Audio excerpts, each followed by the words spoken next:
po ng Panginoon kung naghihirap na po ang ating kalooban. Alam ng Diyos kung saan ka nahihirapan, alam ng Diyos kung saan ka nasasaktan. Lahat ay alam ng Panginoon. Sabi nga po sa panaghoy o sa lamentation, hindi nalilingid kay Yahweh kung naghihirap ang ating kalooban. Kaya sa oras na to, tayo po ay patuloy na lumapit sa Diyos.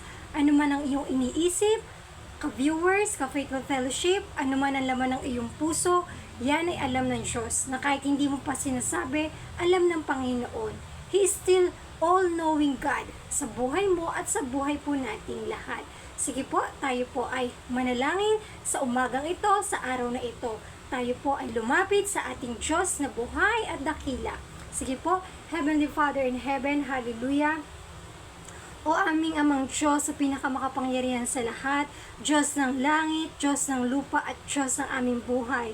We give you all the highest praises, Abba Father in heaven, Jesus Christ and Holy Spirit, O God. Purihin po kayo, Panginoon. Hallelujah, O God. We adore you, O God. Hallelujah. Salamat sa kabutihan at katapatan niyo, O Diyos, sa buhay ng bawat isa. Father God, we ask your forgiveness, O God, sa araw na ito. Alam po namin na kami po ay nagkukulang, nagkakamali, nagkakasala, O God. Sa isip, salita, sa gawa, Lord, forgive us, O God. At inaangkin ko po, O Diyos, ang kapatawaran mo sa bawat viewer, sa bawat isa, O God. And let your covering blood, I declare in the name of Jesus. And Father God, sa oras na ito, ano man ang pinagdadaanan ng aking ka-faithful fellowship, ano man ang pinagdadaanan ng ka-viewers sa oras na ito, salamat po, hindi po lingid sa inyo. Sa oras na ito, O God, ako po ay nagdideklara ng inner healing sa bawat puso, O God.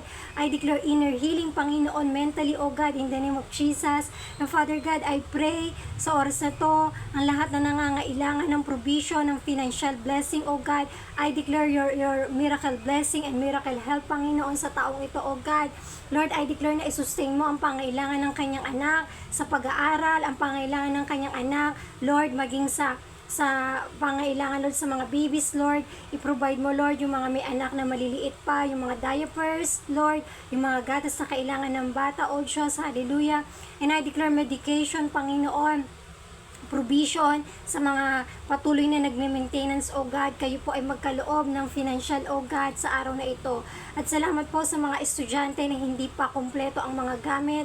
I declare, Lord, yung abundant supply mo, Panginoon. Hallelujah. Lord, salamat sapagkat sinabi mo sa Aawit 23:1, kayo ang aming pastol, hindi po kami magkukulang, O God. You lead us, O God, unto green pasture, O God. Yes, in Jesus' mighty name. And thank you, Lord, to your abundant provision, abundant help, Panginoon, sa bawat isa. Nagdideklara ako ng divine protection, nagdideklara ako ng kagalakan at kapayapaan ng puso, Panginoon, sa bawat isa, O God. Lord, salamat po, ano man ang hindi ko na pag-pray. Alam mo po, Lord, ang desire ng kanyang puso, Panginoon.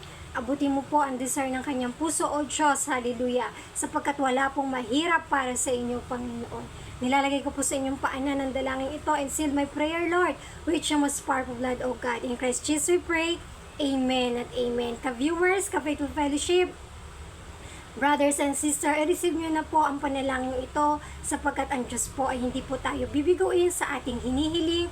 Ang Diyos po ay tapat, mabuti at buhay sa ating mga buhay. Kaya sama-sama po nating sabihin na purihin natin ang Diyos sa lahat ng oras at pagkakataon. Glory to God and thank you for watching. Salamat po at kung hindi ka pa nakafollow sa aking channel, huwag niyo pong kalimutan na i-follow ang aking channel at i-share. Kaya thank you po sa inyong patuloy na suporta. God bless everyone at ingat po ang lahat.